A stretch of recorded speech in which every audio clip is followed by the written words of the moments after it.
Que retenir du passage de Dana White sous serment devant la justice du Nevada la nuit dernière? Spoiler, on a appris des choses et il y a quelques dingueries. Et qu'attendre de la superbe carte du PFL ce week-end à Dubaï avec Ousmane Nurmagomedov en main event, Taylor Lapillus et Amin Ayoub sur la carte et aussi le retour du Lazy King Abdul Abdouragimov. Aldric Enerby revient pour son 2e épisode de la semaine. Générique. Et Aldric, on se retrouve dans nos studios recordés à 46e épisode d'Aldric Enerby. Double dose d'Aldric Enerby cette semaine, on vous l'avait promis lundi. Sinon, l'épisode de lundi aurait fait 3 heures, Aldric, si on avait parlé du PFL. Donc, on revient pour un 2e épisode, parler de l'actu de ces derniers jours et donc de cette superbe carte du PFL. Et plus pas, ce sera pas en confrontation directe avec l'UFC, puisque c'est à Dubaï, donc c'est plus tôt. C'est une carte super cool, hein. On va la détailler, ouais. Mais... Beau week-end encore. Ouais, il y a des choses à dire. Puis il y a l'Hexagone aussi, on vous en a parlé lundi. Beau week-end de MMA une nouvelle fois. On les enchaîne, ces beaux week-ends de MMA. Comme d'habitude, abonnez-vous sur toutes les plateformes YouTube, les réseaux sociaux. Faites avancer cette communauté et avancer ce bousin. Et la communauté, on vous l'a dit lundi aussi, on vous invite à venir avec nous à Londres. UFC Londres, mais aussi Cage Warrior la veille avec Nicolas Leblond. On organise le voyage communautaire de Jab Life à Londres. Le site, c'est jablife.club pour avoir toutes les offres pour nous accompagner pendant ces 3 jours. Ce sera 3 jours là-bas avec, je vous l'ai dit, le Cage Warrior le vendredi, l'UFC le samedi, avec notamment Monsieur Axel Sola et donc Aldric dans le coin. On aura des rencontres avec Aldric, avec Axel. Il y a d'autres surprises qu'on a prévues. On enregistrera une émission là-bas. Donc n'hésitez pas à venir avec nous. C'est moi je charbonne, quoi. Exactement. Tu charbonnes et on te fait charbonner en plus, tu vois, de ton charbon habituel des Fight Week. Donc Aldric aura beaucoup de choses à faire cette semaine-là. Donc n'hésitez pas, jablife.club. Ça nous permet, puisqu'on était sur la carte de Londres et que lundi... Elle est sortie 2 heures après la fin de l'émission. Officialisation 2 heures après la fin de notre émission. Pour raconter un peu notre vie aux gens, on enregistre à 13h. On finit vers 15h et la carte était dispo vers 17h. C'est ça, exactement. Carte officielle donc pour cette UFC Londres, 21 mars, puisque j'ai même pas dit les dates, mais nous, notre week-end sera 19 au 22 mars. L'événement, c'est le 21 mars à l'O2 Arena à Londres. Et donc, comme prévu, le main event, on le savait depuis quelques temps, hein, c'était secret de Polichinelle, Aldric Movsar Evloev contre Liron Murphy pour la place de numéro 1 de contender numéro 1 des 66. C'est un beau main. Hein. Ouais, c'est un beau main event quand même. C'est d'ailleurs nos petits poulets, parce qu'on va y revenir un tout petit peu plus tard des classements, ils ont fait la classique UFC. Je sais pas si tu as vu, Liron est passé devant Yair, sans raison, pour qu'il ça fasse 1 contre 3. C'est un peu marrant.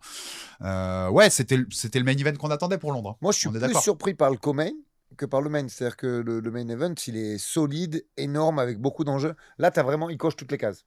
Il coche toutes les cases, le main event. T'as vu que mon scénario de Jean Silva, là, qui prendrait la place du vainqueur de ça, notamment si c'est Movsar, je sais pas si t'avais vu l'UFC, tu sais, des fois ils font au lendemain des événements, ils font un truc où ils donnent 3 noms, genre matchmaking. Ils ont mis Jean Silva, ils ont mis Movsar, Liron Murphy, Jean Silva. Quand ils font ça, c'est peut-être quand même qu'ils ont une petite idée derrière la tête. Ceci dit, je sais pas pourquoi je pensais à ça en venant sur le scooter, en venant à l'émission. Volga, il est quand même solide. Hein. Moi, j'aurais pas pris Rofi dans le coin, dans l'équipe, hein. Dans le camp plutôt. Je l'aurais jamais pris. Hein. Parce que ça veut dire qu'il en a rien à fiche qu'il connaisse son style, Rufi, et qu'il puisse donner des infos à Jean, quoi. Ouais, t'as vu, Jean, il a dit qu'il s'était embrouillé. Oui, mais il a dit après, Alex. Ils sont plus potes. C'est vrai que sur le coup, il aurait pu hésiter. Mais en tout cas, maintenant, a priori, il y a un peu d'une inimitié entre Jean Silva et Mauricio Rufi. Ça veut dire vraiment, Volk, c'est le champion qu'il pense être. C'est-à-dire qu'il en a rien à fiche. Juste en question sur ce main event, mais intéressant, puisque c'est ce qu'on sous-entendait quand on disait la théorie de Jean Silva. Movsar, s'il gagne, faut qu'il fasse un gros statement. À ton avis, s'il nous refait une décision, on rappelle qu'il a gagné que par décision hein, à l'UFC, Movsar Evloev. Il peut être en danger pour moi, je le vois pas finir cette chance de titre. Moi, je le vois gagner ce combat et pas finir Liron. Bah ouais, et il peut être en danger en vrai. Hein. Bon, après, au bout d'un moment, Alex, à 20-0, faut lui donner le shot.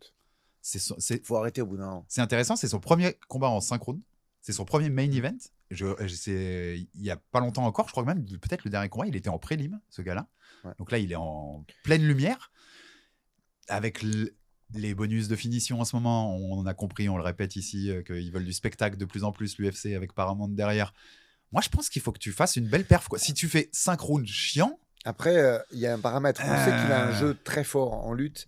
Donc, est-ce que sur 5 rounds, il est meilleur? Est-ce que le rythme qu'il met, l'énergie qu'il va demander à Liron pour sortir des positions, elle ne peut pas lui donner une finition au 4e, au 5e? Là, comme ça, je te jette un truc. Je pense qu'Evloev peut battre Murphy à la décision. Bon, je me mouille pas beaucoup en disant ça. Cela étant, il faut mieux l'étudier quand même. Il faut voir s'il a déjà fait 5 rounds auparavant. Il faut voir si, tel un José Aldo, il faiblit dans le 3e round. Oui. Notre débat Aldo Ça, c'est Volk l'autre podcast arrive qui en fin sort de samedi, les semaine. gars. Exactement. Mais plus sérieusement, voilà, il va falloir comprendre ça. Et le paramètre aussi le plus important, parce qu'on sait, à moins d'un lucky punch, Liron va se retrouver dans des positions merdiques, entre guillemets. Et il faut savoir l'énergie que ça lui prendra d'en sortir. Voilà. Une fois que tu as compris ces paramètres, tu peux spéculer sur le résultat de ce fight. Et point quand même intéressant, c'est que ça tombe juste à la sortie du Ramadan. Donc Movzar va être Il doit concerné. être affaibli, je suis d'accord. J'ai vu parce que Liron Murphy, il a des photos, je crois, je sais pas si c'est à la Mecque, peut-être que je me plante, vous me le direz dans les commentaires. Enfin, il a des photos. Donc certains disent qu'il est musulman aussi, donc ce qui va être impacté aussi. Moi, j'ai pas vu de confirmation exacte que Liron Murphy était musulman. Donc à voir. En tout cas, ça a un impact. Ça peut avoir un impact en tout cas. Et une stat, parce que c'est là où tu vois quand même que moi, je pense qu'il doit faire un statement. Movzar, j'ai vérifié, il a eu 20 combats bookés à l'UFC. Ok, il en est à 9-0 là à l'UFC. Il en a eu 11 qui ont été annulés, donc 5, dont 5 à cause de lui. Mais il y a quelques tu vois, spécialistes, l'UFC, il est pas hyper. Mais tu sais que sur T'es toute pas la sûr carte, avec lui, si quoi. tu t'amuses à regarder sur toute la carte, il y a quelques spécialistes du pull-out quand même. Donc il pourrait y avoir des choses qui s'ouvrent. En fait, tu regardes le topologie de Movzar, c'est trop marrant. C'est à quelques exceptions près, à l'UFC, c'est une victoire, une annulation de combat. Ouais. Une victoire, une annulation de combat. Et ainsi de suite. Donc en tout cas, c'est ce main event. Et le co-main, t'en as parlé. Je suis un peu surpris, moi, du co-main. Luke Riley, Michael Aswell. Alors ouais, Riley, c'est Son deuxième combat à l'UFC. Ouais, gros prospect. Alors, oui, il est très britannique. connu. Oui, il a une très grosse cote. Oui, il a 12-0. Et oui, je t'en ai dit beaucoup de bien. Oui. Mais de là à le mettre co-main, c'est complètement dingue. Je suis assez intrigué également. Tu crois que Est-ce qu'il y a une idée d'en faire une star britannique, d'en faire un peu une possible nouvelle star britannique en le mettant en lumière? Même l'adversaire, je veux dire, Aswell, il a perdu contre Oki, Bolaji, il n'y a pas très longtemps. Il a perdu au Dana White contre Bogdan Grad. Ouais, Ok, c'est le co-main, mais je suis très surpris du truc. D'autant que juste avant le co-main, il y a quand même une star, MVP, Michael Venom Page. T'as même Dolidier quand même, avec Duncan, qui est un des plus gros prospects anglais, qui lui c'est- a déjà prouvé à l'UFC en plus. C'est tu vois, étonnant. Duncan. Moi, si tu m'avais dit qu'il y avait MVP sur la carte, j'étais à peu près Moi sûr aussi. qu'il serait co-main. Alors, c'est contre Sam Patterson. C'est pas non plus le combat qu'on attendait le plus pour Ouais, MVP. mais Patterson, tu vois, d'ailleurs, 4 finishes de suite. Donc, tu sens, on est encore dans ce truc. Il récompense les mecs Ouais. qui finissent en ce moment. Ouais. Tu vois, il récompense vraiment ça. Alors qu'MVP fait plus de décisions en plus. En tout cas, étonnant qu'il y ait Riley. Je pense qu'il y a vraiment une volonté de le mettre en avant.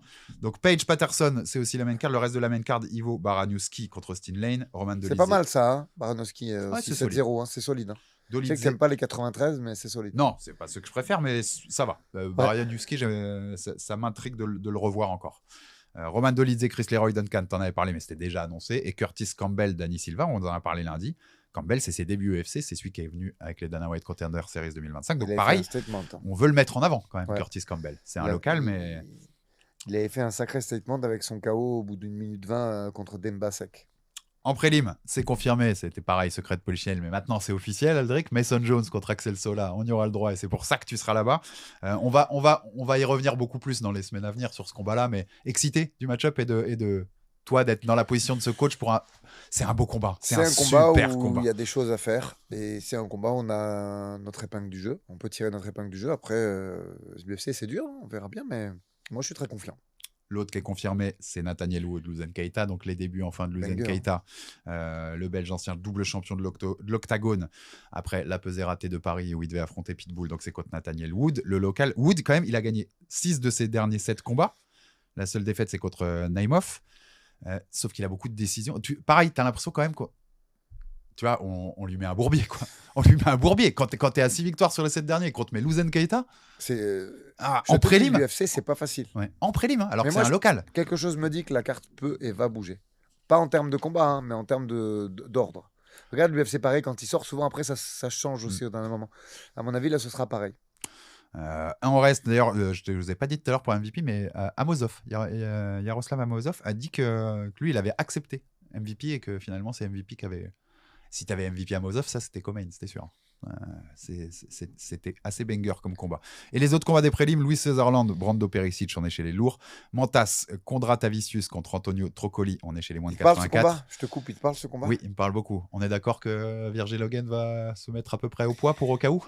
Il a battu Mantas. Je sais, c'est pour ça. Et Trocoli, c'est le mec qui a le plus pull-out de la KT. On va voir. Vous serez en alerte. On est d'accord. On va clairement postuler. Oui. Donc, Virgile, si jamais il y a une porte qui s'ouvre, il sera là, peut-être pour prendre ce short notice. On aura aussi Mick Parkin contre Mario Pinto. Mario Pinto, il te parle aussi de notre. Oui, en poids lourd. C'est un des gars qu'on surveille fort en poids lourd qui Ouais. monte, donc il sera sur cette carte, donc c'est cool. On sera là-bas pour le voir.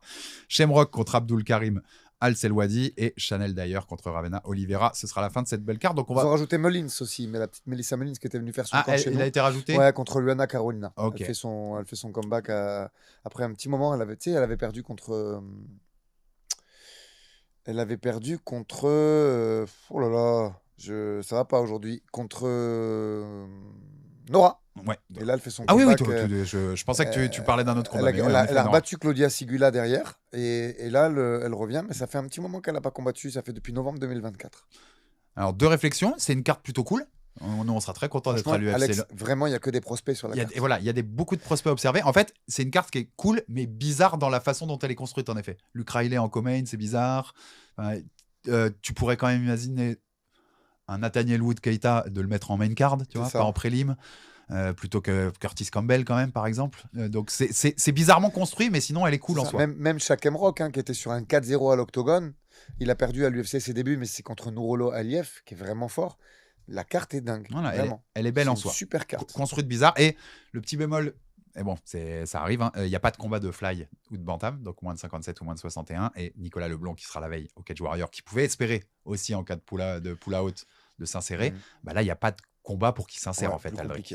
Ça paraît je vois pas comment il peut s'insérer. Il va pas s'insérer à 66 quoi. Et surtout que là la carte elle est full, donc il y a 14 combats. Donc non, t'auras pas de possibilité de porte d'entrée. Pour les gens qui viennent avec nous, vous aurez l'assurance de le voir au Cage Warrior. Exactement, le vendredi soir, et puis à lui de faire une grosse perf une nouvelle fois, et pourquoi pas être à Paris par exemple à l'UFC pour faire ses débuts, si ça veut sourire pour Nicolas Leblond, à qui on envoie plein de force. Rappel pour l'UFC de ce week-end, dont tout a fait la preview lundi, jabiq.com, notre jeu de pronos, continuez. Là, je vous annonce les premiers lots. Il y aura des lots à gagner dès la fin du mois de février. Il y aura un classement sur février. Je vous les annonce avant la fin de la semaine. Donc, mettez vos pronos parce qu'il va y avoir déjà des choses à gagner. C'est Nico qui s'occupe des lots. Nico, on envoie la sauce, on se dépêche. La ref est fabuleuse. La ref est fabuleuse. Donc, jabiq.com, n'hésitez pas. Et on rappelle, pour finir, nos partenaires sur ces émissions, Yam Nutrition qui nous accompagne dans le développement de nos émissions sur Jab Life, moins 15% avec le code promo que vous trouvez dans la description de cet épisode. Il y a des bars, chocolaté vanille, il y a des boissons énergétiques, il y a d'autres produits, protéines, créatine, farine de patate douce, riz au lait. Beaucoup de choses qui font Yam Nutrition, donc n'hésitez pas à aller prendre ces excellents produits sur le site avec notre code promo. Aldric, on va faire le PFL, mais fallait absolument tu vas me parler de l'audition de Dana. Ce qui s'est passé cette nuit devant la justice du Nevada. Ça faisait quelques semaines que ça traînait. Dana White et Tracy Long qui s'occupe du juridique du côté de l'UFC. Ouais, celle qui envoie les contrats aussi. En général, quand tu as un email de Tracy Long et que c'est pas pour un fighter qui a signé, c'est une très bonne nouvelle. Ça veut dire qu'un combat arrive. Oui. Donc, c'était les deux qui étaient devant le juge Richard Boulware. C'était le juge qui s'occupait du procès antitrust, vous vous souvenez, de l'UFC l'année dernière.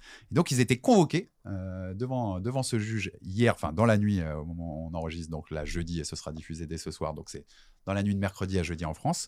Convoqués devant cette justice du Nevada pour le but de la convocation, c'était de s'expliquer sur des datas qui manquaient dans leur téléphone, notamment. En fait, il y avait des datas qui manqueraient pour, je cite, entre guillemets, un total de 7 années et demie sur les 10 années et demie sur lesquelles court le procès. Ça, c'est absolument dingue. Donc, des messages effacés, que le juge pense qu'ils sont effacés, des conversations qui ont été effacées, des choses qui pouvaient aller à l'encontre de l'UFC et qu'on aurait caché et effacé pour que la justice n'y ait pas accès. Donc, ils étaient convoqués ce mercredi. Ils y ont été. Donc, on a pu observer, puisque c'est public. Donc, il y a eu...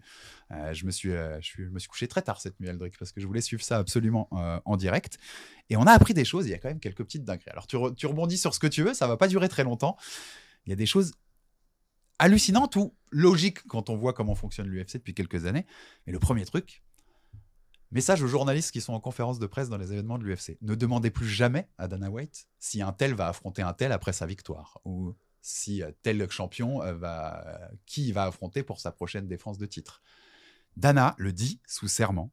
Il ne s'occupe absolument plus du matchmaking de l'UFC depuis l'arrivée d'Hunter Campbell. Il dit « je m'occupe plus du matchmaking ».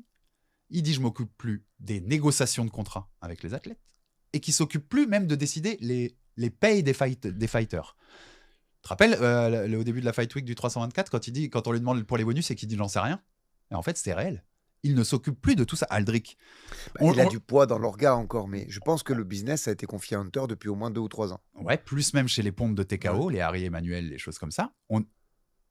Il y a du poids, c'est Dana White. Et c'est lui le promoteur.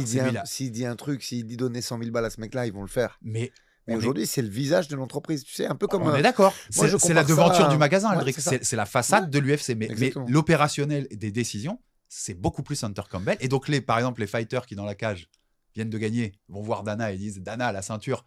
Les gars, vous adressez-vous au mec qui est à droite de lui. Parce que lui, il décide de rien, en fait. Il lit les papiers sur Insta je pour pense annoncer les trucs. Il garde du poids, mais c'est... Tu sais, quand Conor il a vendu sa boîte là, de whisky, là, Proper 12, et dans le contrat, c'était marqué qu'il restait le visage de l'entreprise. Et ben pour moi, c'est la comparaison exacte.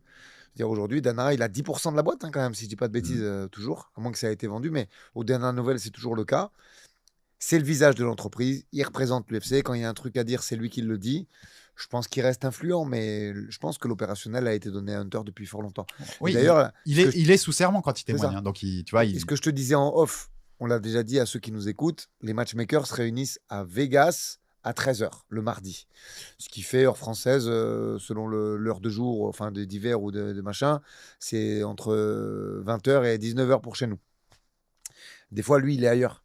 Tu le vois, tu regardes sa story Insta et il est au resto, ou il est en train de regarder un match de baseball ou un truc comme ça, et pas du tout au bureau, quoi. Et ça va avec, tu sais, on en parlait, l'annonce quand il avait annoncé Pfeiffer à Adesanya. Ça se voit qu'il est plus à fond dans ce truc-là. Aujourd'hui, il est d'ailleurs vachement plus à fond avec Zuffa Boxing, le projet de boxe.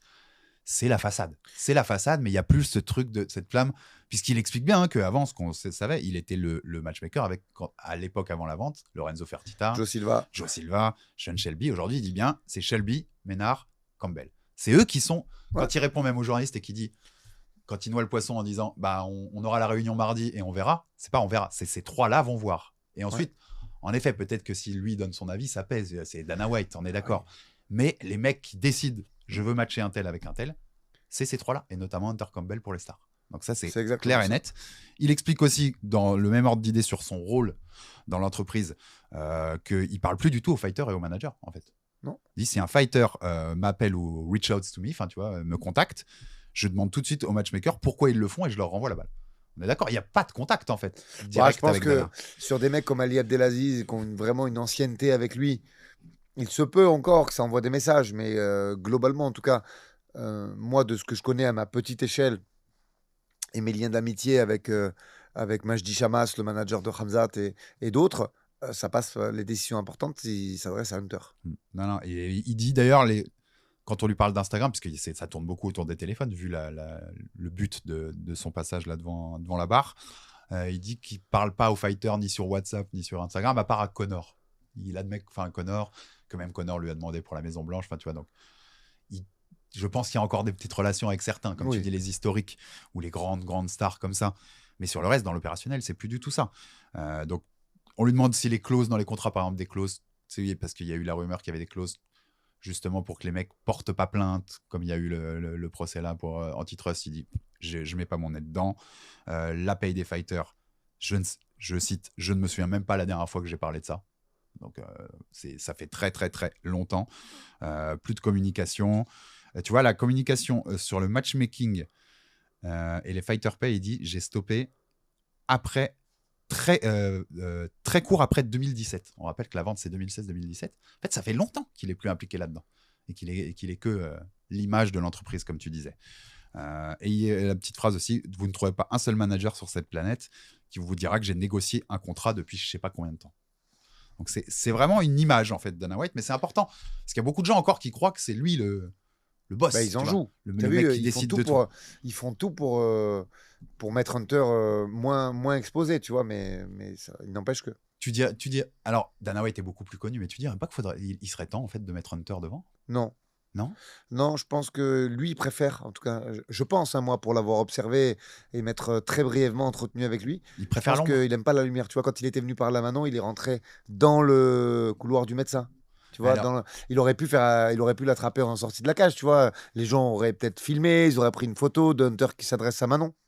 Non, il a attendu. Je pense que lui, de lui-même, il est de nature discrète. alors, quitte à avoir une image, puisqu'on sent bien qu'il est un peu moins dedans, Dana, on le dit, là, tu vois, il est moins à fond, ça l'enthousiasme moins qu'à une époque. Pourquoi tu vas pas le chercher Qu'est-ce que tu vas dire? Pourquoi tu vas Fais pas... gaffe à ce que tu vas dire. Pourquoi tu vas pas chercher Connor? Mais attends, tu m'as dit le contraire quand on a fait le Jab Culture il y a Non, mais 4 mois. Quand je dis Connor, pas Connor en soi. Non, mais Mais Connor, l'image. Alors, un Connor. là, vous coupez la Bah, vidéo, les gars qui nous regardent ce soir, ce jeudi soir. Vous allez voir le Jab Culture numéro 3 ou Alors- 4, où je dis que c'est Connor qui va être l'image de l'UFC et lui me prend pour un fou. bah, mais Et là, tu dis la même chose que Non, moi 4 mois plus tard. il y a que les imbéciles qui ne changent pas d'avis. Ah, ça, j'aime. Aussi, monsieur Bravo, Cassata. Moi, j'ai Je plein te d'humilité. l'avais dit la dernière fois. J'ai plein d'humilité Tu là-dessus. verras que c'est Connor à la fin de sa carrière, peut-être post-Maison Eh ben, Blanche. Bah donc pourquoi qui tu le fais viendra. pas là, quasiment là? Bah, parce que je Parce pense que lui, il va te le promouvoir. Non, Hein. mais Ah, moi, là, je lui, les pense confs, ça va être que- du... ils ont laissé calmer les casseroles, parce que Dieu sait qu'il y en a eu. Et là, par contre, je cautionne pas. Hein. Casseroles. Ah, mais non, Dès que ça parle de C'est pour ça que moi... harcèlement, machin. Tu sais que c'est très pour loin ça de que moi, tout j'étais ça. je mettais beaucoup les freins sur ça, Ouais, pour l'image. mais moi, je Ils pense s'en qu'ils foutent attendent- de l'image maintenant. Ben, tu sais regarde, très bien qu'ils s'en foutent, l'UFC. regarde la popularité d'un Gervonta, alors qu'on sait tout ce qui traverse sa vie, Non, tu non, vois. mais je pense qu'ils s'en foutent de l'image maintenant. Donc, mets-le. Mais d'ici. Mais s'il fait. Regarde, je te déroule mon fil jusqu'à la fin. Il fait la Maison Blanche. Ils vont se débrouiller pour le faire partir avec les honneurs. Et s'il n'y a pas de casserole, tu verras que dans quelques mois, quelques années peut-être, il prendra la suite d'un Dana. Ouais, vu que quand t'entends Dana là devant la barre, ça paraît logique de faire ça. Ouais. Je te dis même, pourquoi pas, même si Connor veut pas le faire tout de suite, d'ici, Bisping. Pas Des- assez populaire. Des mecs un peu. Il faut un mec vraiment qui a du poids. T'as vu ce que. Je vais te le donner en live, mais t'as vu ce que draine Dana sur les réseaux sociaux, c'est absolument Ah colossal. bah, c'est un monstre. Et Il faut un mec de la même popularité que lui. Il a 10,8 millions, Alex. Donc, je vais te donner en live Connor, mais si on Connor, compare c'est à 50. un DC ou un truc comme ça, Connor, Connor, il a 50. 46,3. c'est quelque Tu vois, chose donc comme ça. là c'est logique. C'est même une plus-value en Ah, termes c'est de visibilité. C'est un step-up assez Mais, fou. mais tu peux pas aller chercher un Daniel Cormier. Même Mais- si j'ai pas toutes les infos, je vais essayer de te le donner en live. Je pense qu'il est très loin de ces Mais chiffres-là. en tout cas, voilà, le résumé de tout ça, c'est de vous dire que 4 millions. C'est aujourd'hui, quand même pas trop mal. Hein. C'est quand même pas trop mal. ça va, hein, Mais ça va. c'est la moitié de Dana. Ça reste une Tu vois, star. si tu perds, Tu vois, ils ont besoin de le monter plus que ça. tu vois, un mois après le top 50, c'est moi qui défends d'ici.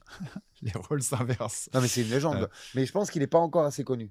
Et donc, ouais, le résumé de tout ça, c'est quand même que la façade, c'est bien Dana, et c'est normal, avec tout ce qu'il a construit. Mais Harry Emmanuel, Hunter Campbell, c'est des gens qui aujourd'hui On l'avait déjà dit dans l'émission, hein. beaucoup plus de poids que lui sur les décisions. Pour nos fidèles qui se passe à l'UFC. pour nos fidèles Beaucoup plus.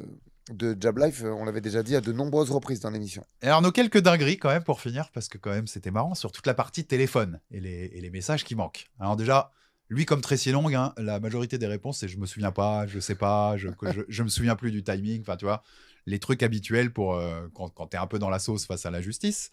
Mais il y en a des très drôles. Dana White 2 points, j'utilise jamais d'email, j'ai même pas d'ordinateur. Donc Dana White jamais ne ferait un email de sa vie. Pourquoi pas?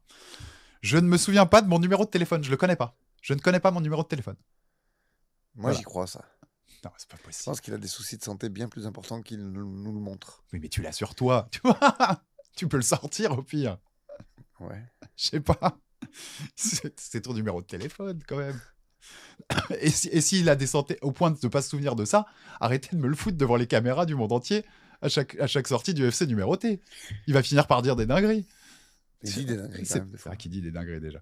Il dit que c'est pas lui qui s'occupe de setup, donc de faire le setup de ses téléphones. Que c'est le vidéaste de l'UFC. Moi, j'y crois aussi à ça. C'est le vidéaste de l'UFC et qu'il a pas de cloud. Donc il y a rien qui est backup. Il y a rien qui est sauvegardé. Aucun de ses messages. S'il change de portable, toutes les conversations disparaissent. Oui, bien sûr. Ça doit être ça. Un mec aussi important qui pèse autant. Après, tu il sais fait vraiment. disparaître tout. Alors attends. Et ça, vous pourrez en parler si vous avez des copains qui sont dans la téléphonie mobile. Et tu le vois, certains stars, certains chefs d'État, ils ont des téléphones qui sont paramétrés où il y a un petit autocollant pour que les caméras ne fonctionnent pas.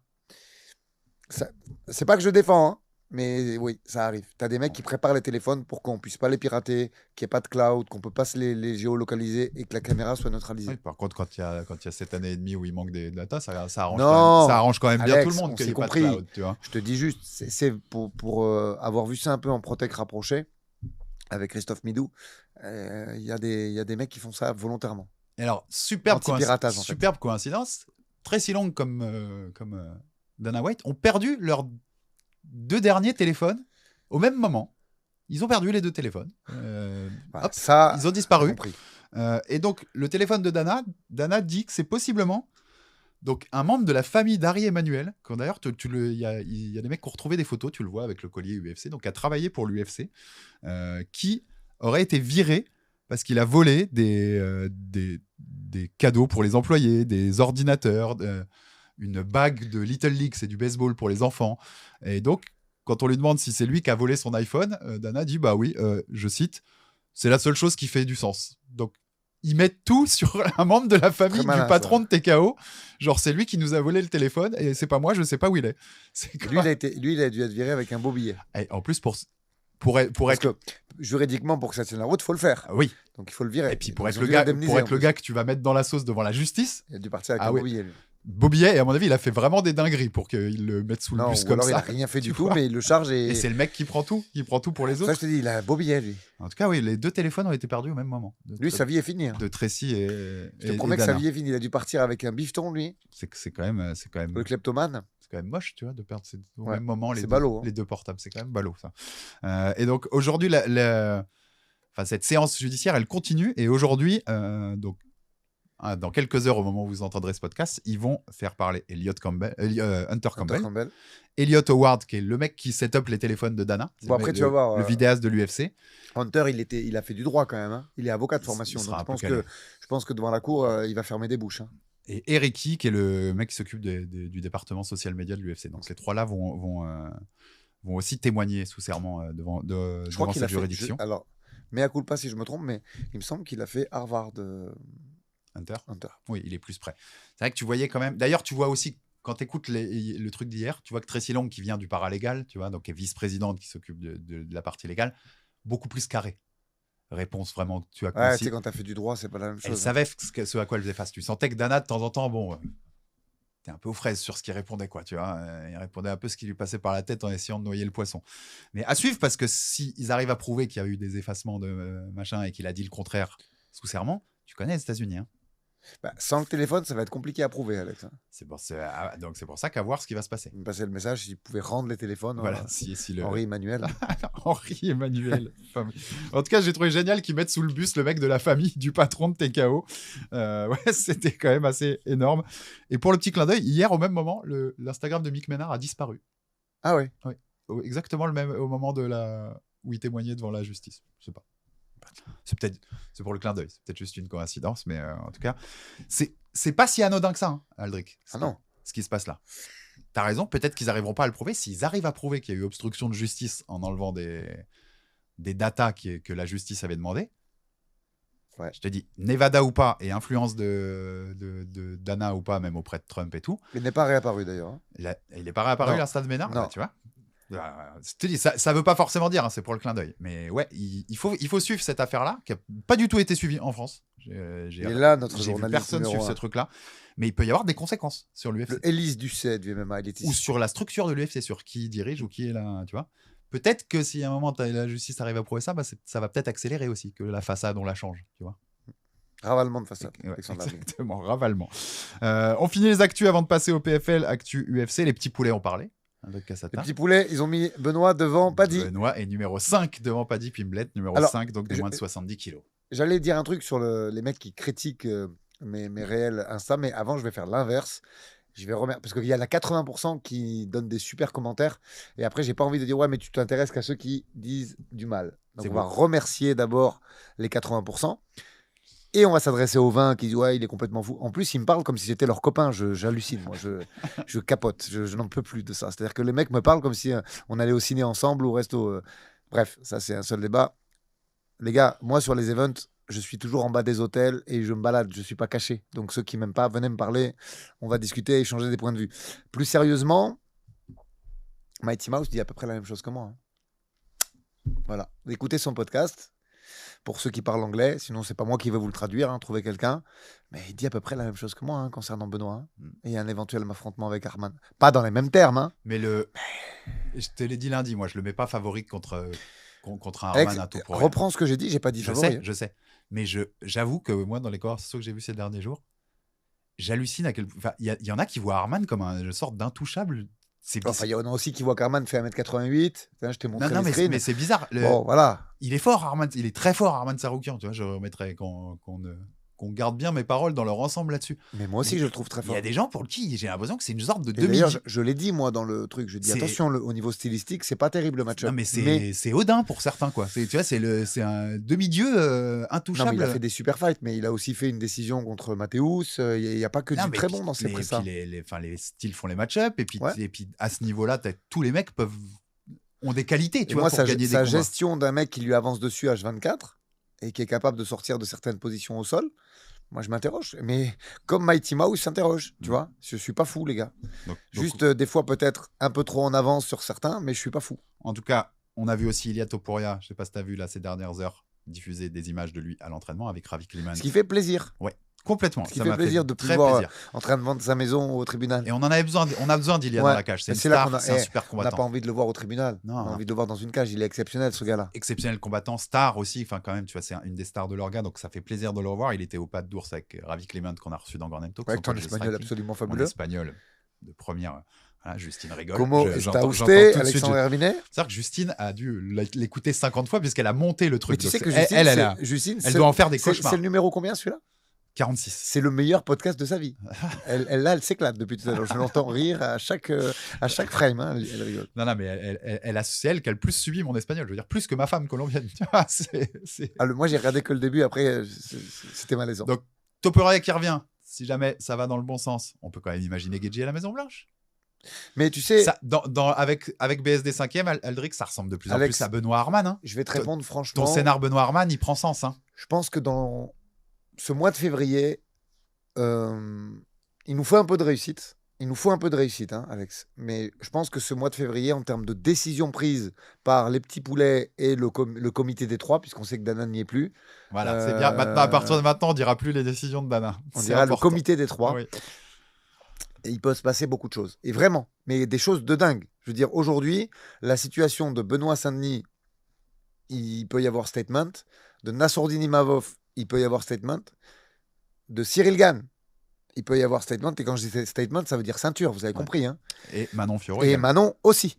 Ouais. Dans un scénario où Khamzat monte, dans un scénario où Valentina monte, tu vois, dans un scénario où Aspinal ne revient pas, dans un scénario où Gage à la ceinture définitive parce que l'autre revient pas à temps. Il peut se passer des dingueries. Mais s'il revient Maison Blanche, là, en reprenant l'entraînement, là, c'est totalement faisable pour Ilia. On est d'accord. Ouais. Ça sent Arman Benoît. Le scénario dont tu parlais lundi. Tu vois, BMF qui est en mars. Si les mecs se font une grosse guerre, ils sont pas dispo tout de suite. Je te dis un truc. Là, je me fais aucun souci pour Guillaume Pelletier, mais c'est parce il s'est parfaitement argumenté et il connaît son métier très bien. Mais c'est pas un béni. S'ils peuvent mettre un obstacle à Arman, histoire de hyper, ils vont le faire tout de suite. Et ils vont le faire. Mais il peut même avoir mieux. Au moment où on se parle, on a vu un Ilia qui reprend, mais on n'est pas sûr à 100%. Alex. Non, je te dis. Il peut même y avoir mieux. Le timing correspond pour l'instant, mais on n'est pas sûr du tout. Il peut y avoir. Les ennuis judiciaires peuvent se poursuivre, ça met plus de temps, il arrête de s'entraîner, tout peut arriver. Mais oui. Et une vidéo pas de d'ours, c'est pas un camp d'entraînement. Et alors, on va être clair, hein, vu tout ce qui s'est passé avec Arman dernièrement, ce qu'a dit Dana, même publiquement sur lui, en confirmant qu'il était puni, machin. Ça veut pas dire que Benoît va le battre, hein, une nouvelle fois, entendez-moi bien. Mais l'UFC serait très content si Benoît Saint-Denis bat Arman Tsarukyan. Ça leur enlève une grosse épine du truc. C'est bon. Lui.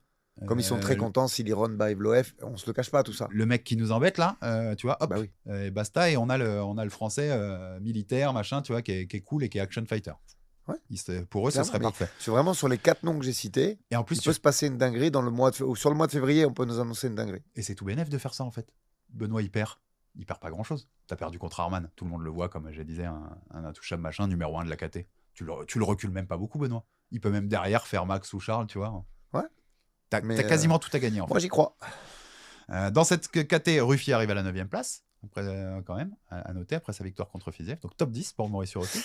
Pareil, je réponds aux commentaires. Ouais, les gars, moi, je m'étends pas sur ces trucs-là, les problèmes perso. J'aime pas parler de ça. Il y en a beaucoup qui me disent oui, mais t'as pas évoqué. J'ai entendu les interviews comme vous, mais moi, machin, je peux pas. J'aime pas, les gars. Je fais pas du journaliste d'investigation. Il y a un journaliste qui est là, lui, il veut en parler. Il en parle, Alex. C'est lui le patron de l'édito. Moi, ce genre de truc, je le savais. J'ai entendu l'interview comme vous de Volca qui traitait de ça. Mais c'est pas des trucs Non, mais dont j'ai envie de parler, moi. Moi non On fait plus, du sport. c'est pas forcément. On reste sur le sportif pour le coup. Mais top 10, faites-moi Rufi, Paddy. J'aimerais bien. Paddy, Ah, j'aime bien. Paddy à qui on a donné J'aime devant, bien. à qui on a donné devant alors qu'il le méritait pas forcément. Vas-y. Moi, j'aime bien. Donne une chance à Rufi. Moi, j'aime bien le match-up. Ouais. Oui. Intriguant en plus. Une Sean Shelby-Chou, ça te va très bien. Écoute, c'est intriguant. J'aimerais bien Ouais. ce match-up. À noter quand même que dans cette caté, on a toujours Michael Chandler en traite. Michael Chandler qui demande le gagnant de la BMF. Il est Michael Chandler. complètement délicieux. Mais Michael Chandler n'a pas combattu depuis combien Non, de mais temps c'est ça. Il y a des. Depuis sa défaite contre Paddy. Soit il veut Connor à la Maison Blanche alors que personne lui donnera, soit il veut la BMF alors que personne lui donnera. Enfin, et franchement, il est en train de faire du mal à sa fin de carrière, Chandler. Il pourrait faire des combats et là, il part dans des délires. Écoute, donnez-lui Faresiam, puisqu'il l'a demandé. Bah oui, il est toujours 13e. Sa dernière victoire, c'est 2022. Hein. On parlait de Tai Tuivasa, alors c'est plus tard, lui, c'est Ferguson, mais c'est année 2022 à Chandler. Depuis la dernière victoire de Chandler, Aldric, Ziam, il est à 6-0. Ouais, non, c'est sûr. Depuis, sur la même période. C'est chaud. Et Ziam est derrière Chandler au classement. Les petits poulets, ils font des choses bien, mais ils font des choses pas bien. Les petits aussi. poulets, ils sont surtout pilotés. Bah oui, bah bien sûr que oui. Autre info intéressante sur les poulets et nos rankings. Oui, c'est vrai. Maintenant, tu vois, je dis même plus ranking, je dis poulet. Donc, Shafkat, on vous en a parlé lundi, qui est reblessé pour plusieurs mois, il a été retiré du ranking welter, complètement. Alors, c'est logique ou pas? Moi, j'aime. Colby Covington, attends. qui a combattu Yao. Sportivement, c'est logique. Après, s'ils le font pour lui, ils devraient le faire pour tout le monde. Et ça veut dire Chandler, ça veut dire Colby, ça veut dire tous les gens qui sont. Ça veut dire. Je crois que. Mesha Tate. Oui, elle est 13e encore. Elle est 13e dans la catégorie de Nora. Oui, en 61. Tu te rends compte, Alex? Elle est juste derrière Nora. Nora qui est 12. Absolument catastrophique, quoi. C'est-à-dire que la fille, elle a eu le temps de mener une double vie, de fonder une famille, elle est toujours dans le classement. Arrêtez. Oui, bah, si elle est dans le classement, faites-la combattre. Je veux dire, Nora, qui on a donné Jocelyn Edwards 2, donnez-lui Misha Tate, c'est plus cool. Hein. Donc voilà, je trouve sportive. Oui, elle est toujours, au moment où je vous parle, elle est toujours 13e devant Jocelyn Edwards qui va affronter Nora. Ouais, et derrière Nora. Ouais, et donc oui, sportivement, non, parce que c'est pas équitable avec ce qui se fait ailleurs. Colby, sa dernière victoire, c'est le 14 décembre 2024. La dernière de Shafkat, c'est le 7 décembre 2024. Donc, en termes de. Enfin, pas dernière victoire d'ailleurs de Colby, dernier combat, excuse-moi. Donc, c'est le même timing de combat. T'as pas de rumeur qui voit Colby revenir là? Enfin, on n'a pas de rumeur de combat de quoi? Enfin, après, oui, c'est une star, oui, il a la sympathie. Non, mais soit tu me dégages les deux. Mais non, mais t'as raison. Par contre, il n'y a pas d'inquiétude. Justement, comme ils le font pour Shafkat, pas pour les autres, t'as pas une inquiétude que genre ils veulent s'en débarrasser ou ils veulent le cut? Non. Ça t'est pas venu en tête? Non.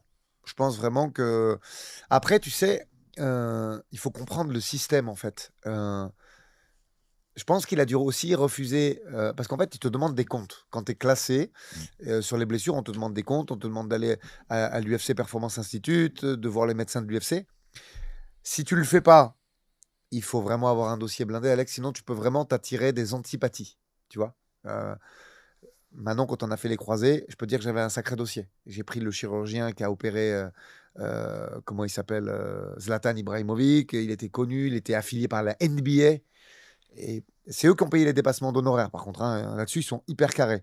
Mais je pense que quand tu fais des trucs de ton côté et qu'en plus, il y a rechute, parce que c'est ça qu'il s'agit, je pense que tu peux te faire saquer bien comme il faut. Et c'est ce qui a dû se passer parce que j'en sais rien. Là, je suppute totalement, mais je ne l'ai pas vu en photo au PI, je ne l'ai pas vu en photo avec l'équipe médecin du PI, donc j'en déduis que... Les seules photos qu'on a vues, c'est pas là-bas, en effet. Ouais. Donc à suivre, mais en tout cas, voilà, Shafkat retiré.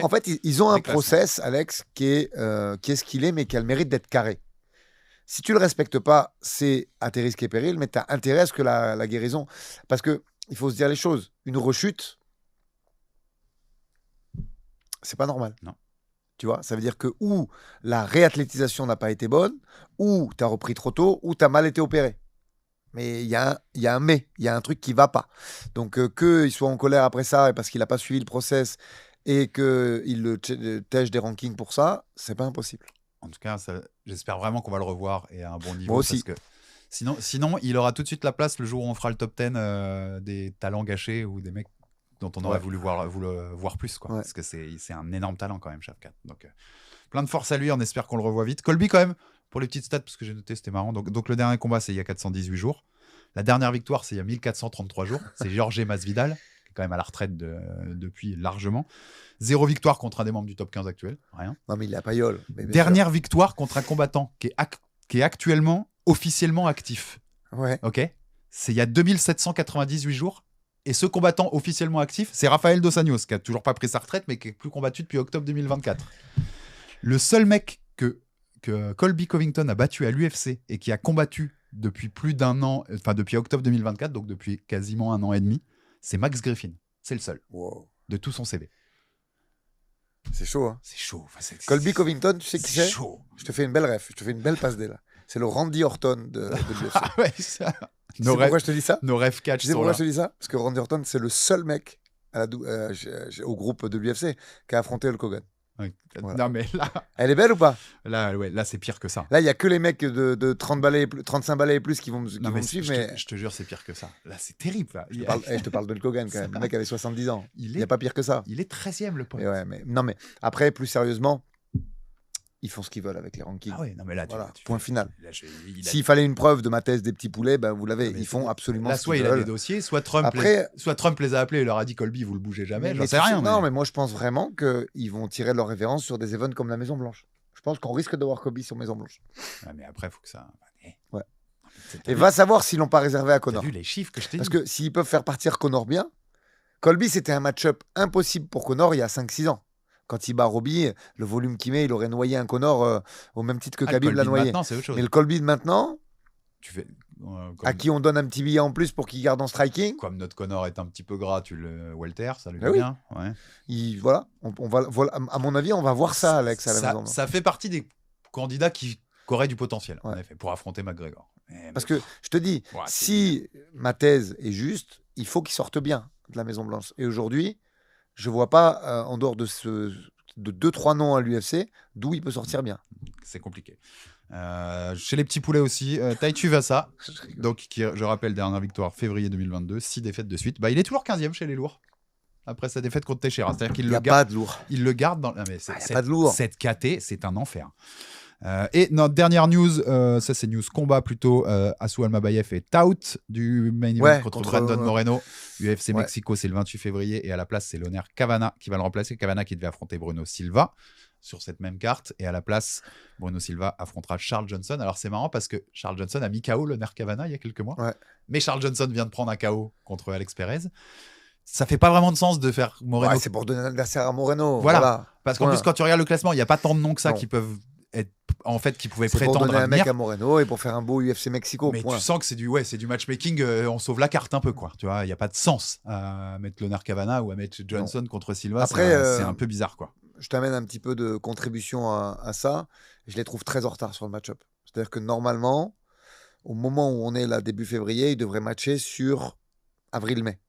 Là, il match en ce moment, il match sur mars, là, gros. Oui, mais il y a déjà des combats jusqu'au 15 avril. Ouais, mais il y en a non, sur l'UFC la plupart 327. des trucs, regarde, en mars, les cartes sont pas pleines. Non, après Londres, c'est pas plein. Il n'y en a que quelques petits en avril pour l'instant. Très.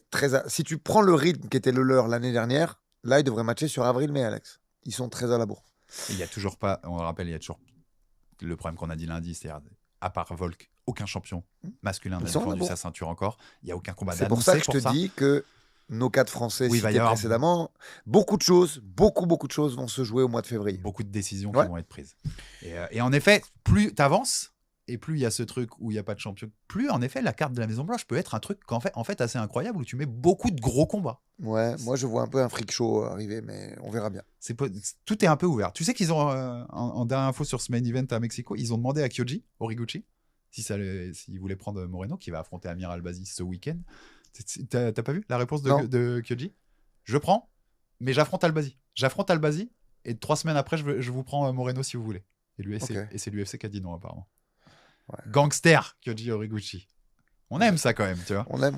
Ouais. Et voilà. Et la petite dernière que j'ai notée, mais c'est Waldo Cortés Acosta qui veut absolument il réclame la création d'un titre intérimaire chez les lourds à cause de la situation de la Ok. spinale. Et je l'ai noté juste pour qu'on en dise un mot tous les deux, mais je pense qu'on va pas tarder à être au moment où il a raison quand même. Je te dis, je te renvoie vers ma phrase de tout à l'heure. Je pense que ce mois de février, il va se décider beaucoup, beaucoup de choses pour la suite. Vraiment. J'en suis persuadé. Et je pense que on refait la même émission dans un mois. On aura beaucoup de certitudes sur Nassour, sur les flyweight féminines, sur les poids lourds et même sur les lightweight. Dans un mois, tu verras que ce sera un peu débroussaillé. Ouais, il y avait un potentiel, on l'a dit, enfin, que ce soit une énorme année 2026. Donc là, il faut que les choses bougent pour que ça se Là, elles sont matérialise. plutôt positives les choses, mais pour l'instant, il faut qu'elles bougent. Il faut que ça bouge. Ouais. On passe à notre sujet preview Ouais. sportif du jour. Dubaï, ce samedi 7 février, le PFL qui revient à Dubaï où ils posent souvent maintenant leur bagage avec une grosse carte qui, comme je disais en plus, non seulement c'est une Fight Night UFC, c'est pas un numéroté, mais ce sera pas en concurrence directe puisqu'on est à Dubaï, le décalage horaire fait que les deux cartes seront pas en même temps. Et c'est une carte qui mérite de l'attention. Moi, elle est folle. Moi, je suis hyper hyper. Et même en prélim, il y a des noms Il y a incroyables. ton chouchou en plus. Il y a Amrou. On va revenir sur tout ça, mais c'est les genres de cartes, Aldric, moi quand je préparais, je me disais c'est le genre de carte qu'on veut du PFL. Quand je vois la carte là, Là, on va être très ça, c'est honnête. cool. Tu sais que j'aime bien Vinicius, Oliveira, et on a parlé de la carte de l'UFC lundi. Mais là, si on doit mettre une notation objective, la carte de l'UFC, je mets un 5 ou un 6 sur 10, Alex. Parce qu'il y a des prospects, il y a des noms que j'ai envie de voir, il y a des gens que je suis depuis longtemps, mais c'est pas dingue. Celle-là, Là, si... la note, vraiment, hein, sincèrement, je lui mets un 8 sur 10, Alex, oui. à la carte. Non mais alors on sera d'accord. Si là on te disait t'as le droit de regarder qu'une carte ce week-end, c'est celle-là que tu regardes. Sans aucune hésitation. Ouais, c'est moi aussi, sans aucune hésitation. Elle est très cool. Alors, très orientée combattant russe, comme souvent d'ailleurs quand ils sont à Dubaï. Alors, j'ai entendu des trucs, je sais pas si c'est vrai, mais moi je répète, et c'est toi qui vérifieras tout ça avec ton réseau d'Australiens, tout ça. Apparemment, il y aurait un sponsor de Khabib, ou même Khabib qui aurait investi au PFL.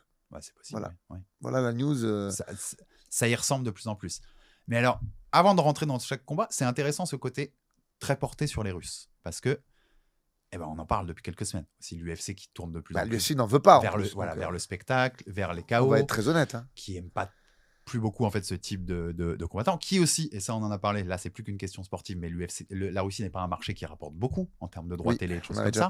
C'est pas le Mexique et le Brésil qui sont chez Paramount aujourd'hui. Enfin, il y a l'emphase de l'UFC et l'horizon de l'UFC n'est pas tourné vers la Russie, clairement.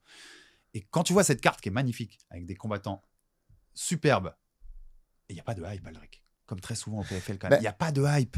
Et donc, moi, en fait, ma réflexion là-dessus... Tu sais, tu as vu l'UFC, il y a les mots de Dana, il y a l'embedded, il y a des trucs pour la vendre, la carte, quand même, tu vois. Là, à part 3 face-off, Alex, on a vu quoi? Non, mais moi, ma réflexion finale là-dessus, c'était de se dire, l'UFC, ils n'ont pas tort de s'éloigner de la Russie, Aldric. C'est-à-dire que c'est des combattants incroyables si tu aimes le MMA, mais c'est pas des mecs qui mettent de l'hype. Mais aujourd'hui, l'intérêt du grand public, il est pour ce que veut Paramount. Je suis moyennement d'accord avec toi parce que regarde ce que tu as fait toi avec Abdul. Tu l'as super bien mis en avant. Pourtant, Abdul, c'est quelqu'un. Alors oui, il est bon client, mais dans la vie de tous les jours, c'est quelqu'un de humble, qui a beaucoup de pudeur. Et malgré tout, tu as su le mettre en avant. Et moi, je suis absolument persuadé qu'un Ousmane est extrêmement rigolo dans la vie de tous les jours. Et que tu peux largement le mettre en avant via des embedded ou des insights. Bien sûr que c'est pas la faute. Là, honnêtement, les Russes, ils subissent leur problème de visa, leur pays qui n'est pas un acheteur de pay-per-view, leur cloisonnement. En plus, en ce moment, tu peux rien regarder d'extérieur à la France. Et ils subissent ça. Mais les caractères, il y a des mecs... Attends, les mecs qui sont sur la carte... En fait, pour moi, l'un n'empêche pas l'autre. C'est-à-dire ce que tu dis peut être vrai, tout en ce que je disant est vrai. Mais c'est le PFL qui fait pas de taf. Le grand public, quand même, et c'est bien, il faut aussi, pour le développer sport, il faut de plus en plus de public. Mais les gars veulent des bagarres de bar. Enfin, tu vois, ils veulent pas voir mais attends, il n'y a pas que des lutteurs. Hein. Non, mais il y a quand même une propension à ça. Là, par exemple, tu vois, le combat, on en parlera après, mais le combat d'Amin contre Zeinoukov, s'il lutte, c'est c'est parce qu'il s'est fait toucher ou pour mettre un petit peu de feinte dans le jeu d'Amin, mais il vient pour se déboîter. Hein. Pour apporter une arme sur laquelle il compte plus derrière. Mais je suis d'accord. Et il y en a plusieurs sur cette carte qui viennent déboîter. Mais... Kazumov, suite Taylor, il vient pour se frapper aussi. Hein. Non, mais là, alors... Même s'il essaye de lutter un petit peu. Ce que je voulais dire sur la hype, c'était aussi le truc de... Même s'il y a des mecs qui ont des styles cool, il y a un moment, il y a des clichés dans la tête des gens. Ouais. Donc, Ouais, ça c'est vrai. L'école Rabib, Ramzat, tout ça. Après, est-ce que dans quelques années, il y aura toujours ces clichés? Parce qu'Islam, il fait pas que lutter maintenant. Le quand mec il qui est combat. grand public MMA et qui regarde la carte, je te jure, qui connaît pas les profils. Il va regarder les noms. Ouais, bah ouais, on va voir Rabib et Chimaev pendant 10 Ouais, combats, c'est possible. tu vois. Donc j'ai pas forcément envie de regarder ça. Et en fait, c'est pour ça que je te dis, je suis pas sûr. L'UFC, je pense pas qu'ils aient si tort que ça de s'éloigner. Il en faut, parce que les gros talents, il faut que tu les amènes, et ça va manquer s'ils les amènent pas. Mais faire des cartes, par exemple, faire un UFC Russie avec que des Russes dessus, pour le business, pour l'UFC, ça marchera pas, mec. Ça Après, marchera pas. il y a un paramètre qui vient de s'insérer, c'est Riyad Hotel, Riyad Season, tu vois. Aujourd'hui, il y a pas que le marché broadcast, même s'il est extrêmement important. Rappelle la somme de Paramount. 7 milliards, 7 Voilà. sur 7 ans. T'as compris. Mais je pense que tu peux te permettre de faire du marché russophone parce que, je vais faire un cliché, mais c'est pas moi, hein, les gars, qui fait le cliché, c'est la vérité. Aujourd'hui, russe égale Caucase, Caucase égale islam. Et on sait que aujourd'hui, que ce soit à Riyad, que ce soit à Dubaï, à Abu Dhabi, ils aiment bien avoir des fighters musulmans, tu C'est le vois. bon endroit pour le faire. C'est ça. Oui. Donc, il y a aussi un paramètre à prendre en compte, c'est ça, c'est l'oseille de Riyad Season et voir s'ils sont capables de jongler un petit peu en faisant. Parce que l'UFC peut faire des doubles cartes. Il peut faire des cartes réservées à l'Orient, il peut faire des cartes européennes, il peut faire des cartes américaines, tu vois. En Mais fait, le PFL ne peut pas le faire. C'est pour ça qu'ils ont arrêté leur tournoi US. tu ouvres un débat hyper intéressant. Parce qu'à un moment, on va peut-être même avoir un conflit, et ce sera marrant de voir qui emporte ce conflit de coulisses. Si des mecs à la Riyadh Season, Qatar, mettent beaucoup d'argent pour des cartes de l'UFC, mais qu'en face Paramount dit, nous, ça ne nous intéresse pas ces mecs-là, nous on veut des Américains, des Brésiliens, on veut des mecs qui mettent... Bah, on va voir Ouais. qui l'emporte, parce que Paramount a mis tellement. C'est ça. C'est dur de leur dire non, les Je suis mecs, d'accord. quand t'as investi autant. Après, je vois pas pourquoi il y aurait un conflit. Tu fais une carte avec des mecs en prélim et des mecs en main card. Il y a 14 combats sur une carte, Alex. Il y a n'importe où. Tu peux très bien faire ça intelligemment et mixer. Tu peux aller Peut-être. faire un event à Riyad et mettre une main card avec Américain contre le reste du monde. Tu vois ce que je veux dire? Aujourd'hui, tout est possible et l'UFC a le roster pour le faire. Maintenant, est-ce que tu me dis là, connerie? Oui, je pense qu'il devrait très vite signer certains des mecs. Rappelez-vous, j'ai jamais dit qu'Ousmane Nurmagomedov était nul quand on avait fait On a un peu résumé le ta débat. pensée. Ouais, les mecs résument. Mais non, mais en plus, ouais, je t'ai entendu dire ça. Non, mais t'as rien écouté du tout. Je t'ai dit qu'au moment où il avait fait le combat, et là, on va avoir des réponses parce qu'Alfie Davis est une plaie. C'est-à-dire que ce mec, même si le combat était compliqué à juger, a battu Gadzhi Rabadanov, qui était le champion du PFL. A battu Bren Primus, a battu Clay Collard. Petite clin d'œil sympa, il s'est fait étrangler par Mansour quand même. Hein. Ouais, c'est sa dernière défaite, 2024. Voilà, donc Et les 3 combats que tu viens de dire là, il est underdog à chaque fois. Ouais. C'est l'autre le favori. Et à chaque fois, il crée la surprise. mais c'est un combat pas facile et surtout, ça va nous donner une idée de la progression d'Ousmane. Et oui, autant je suis persuadé qu'Ousmane va avoir le niveau. Et de toute façon, les gars, il n'y a pas besoin de me croire. Khabib, il n'est pas fou. Il n'y a aucun des mecs qui est passé par Bellator et PFL dans la lignée de Khabib. S'il l'a fait, c'est qu'il savait lui-même qu'il n'était pas prêt. Point final. Arrêtez de me parler de oui, il y a Islam. Rien n'affiche d'Islam, puisque si tu prends ton temps en lightweight, comme ils ont fait eux d'ailleurs à leur époque avec Islam, ils ne se seraient pas croisés. Regarde, Fares, il n'a jamais croisé Islam. Pourtant, il était à l'UFC bien avant. Donc, s'ils pensaient qu'ils avaient le niveau, ils lui auraient fait gravir les échelons en partant par le 92e du roster, en prenant le 80e. Tu vois là où je veux en venir? S'ils ont fait ça, c'est qu'ils savaient eux-mêmes, quand ils l'a signé au Bellator, qu'il n'était pas au niveau de l'UFC. Point final. Il arrive en fin de contrat. Ça va être intéressant, parce que même notre discussion d'avant, est-ce que l'optique de l'UFC, est-ce qu'aujourd'hui, si tu es l'UFC, tu signes Ousmane Nurmagomedov avec l'optique? Je pense que maintenant, il est temps de le signer. Oui, mais est-ce que on va tu voir le les signes, progrès avec Alfie. Tu vois, tu es beaucoup moins tourné vers la Russie que tu l'étais à une ouais, époque. mais ça veut dire quelque chose, Nurmagomedov, quand même, tu vois. Ça veut dire que moi, je pense. Et puis même lui, il a fait le tour, là. Il va affronter qui maintenant? Et on sait lui, qu'il s'entraîne avec Rabadanov. pour lui, pour moi, il n'y a pas d'autre pas d'autre truc à faire. Il prend Alfie et il faut partir après. Et il faut aller à l'UFC. Et on verra la progression qu'est la sienne. On verra. Et même, parce que c'est Khabib qui décide, hein. C'est pas Ali Abdelaziz. L'adversité qu'ils vont lui mettre à l'UFC quand il va signer, c'est encore une fois Khabib qui va décider. Donc on verra bien. Tu te rappelles, on en a parlé, Islam et Rabib, qui dernièrement ont parlé de ça, de l'UFC qui commençait à devenir un peu WWE, de trucs. Apprenez à faire le show, les mecs, parce que, en fait, juste votre style va pas forcément leur plaire. Je pense quand même qu'Ousmane a un avantage, c'est qu'il a un style un peu plus. Ah, puis il est bad boy un peu, il en joue pas. Voilà. Il est vraiment. Il est grande gueule, il a de l'ego, au micro, il parle quand même, il dit des trucs. son style, c'est pas que lutte, tu vois. C'est un mec qui sait combattre debout. Donc, je pense ça. qu'il a quand même le profil pour y aller. Mais il y a plein d'autres où ils mettront les freins, à mon avis, bien sûr. sur beaucoup de ces mecs-là. Donc, on va avoir aussi avec ce. Donc, on est déjà rentré dans ce main event. C'est le main event, on rappelle, pour ce titre des lightweight qui est dans la possession d'Ousmane Nurmagomedov depuis qu'il l'a pris contre Paul Hughes. On va en effet avoir des réponses aussi. Après, je vois pas Alfie Davis foncièrement. On a déjà dit, nous, on mettait des bémols aussi sur Paul Hughes, par exemple. Je vois pas Alfie Davis foncièrement meilleur que Paul Hughes. C'est pas meilleur, c'est qu'il est plus imprévisible, Alex. Donc il a un style un peu karaté. Et pourquoi il gagne le combat? Regardez le combat pour ceux qui ont la chance de le voir. Le dernier combat d'Alfie contre Gadzi Ramadanov, il l'a downé, Alex. Et parce que sur ses entrées en jambes avant et tout, il a un style un peu karaté. Et il peut se passer un truc. T'as pas l'impression d'un Ousmane quand même un plus fort partout dans tous les comportements? Moi, je pense qu'Ousmane va s'imposer. Et je pense même, si tu veux savoir, qu'il finit le combat sur 5 rounds. Il finit. Enfin, moi, je pense qu'il faut finir. Et en plus, tu sais... En plus, avec les doutes qu'il y a eu contre Hughes, tu vois, les combats Alex, un peu controversés, il faut finir. Rappelle-toi de ce qu'on avait dit. Cyril Gane, s'il faisait un 2 contre Thomas Pinal, qu'est-ce qu'on avait mis en avant? De la data. D'accord? Ousmane, il a 15 minutes de data. Alfie, il vient de prendre son teammate. Tu vois? Ça, c'est un savoir énorme et un avantage énorme. C'est-à-dire qu'ils ont 15 minutes de data, même pas, je te dis une bêtise, 25 minutes de data.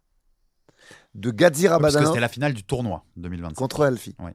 Donc, c'est extrêmement précieux ce qu'ils ont. Et là, alors là, par contre, coach Khabib, petite lunette, papier, stylo, il va faire une dinguerie. Davis, en plus, c'est quand même pas le meilleur au sol. Tu vois, c'est plutôt un striker. Ouais. Dans le style. Mais Mansour l'a étranglé. Après, attention, Mansour, il a un sale grappling. Mansour, quand il est au top, c'est un gros niveau. Mais là, si Ousmane Nurmagomedov est ce qu'on pense que Ousmane Nurmagomedov est ou doit être, il doit étrangler Alfie Davis. Je te dis, il finit. Il doit étrangler ce mec-là. Y a pas, sur Jabaiku, il n'y a pas le PFL. Non, on va essayer de le mettre très bientôt. Mais moi, je pense qu'il finit Alfie. On va peut-être même essayer de mettre d'autres ligues. Enfin, on va essayer de développer. Il finit Alfie Davis parce que je pense qu'il est jeune et qu'il a encore progressé depuis son dernier combat. Parce que Hughes, il y a trop de persos.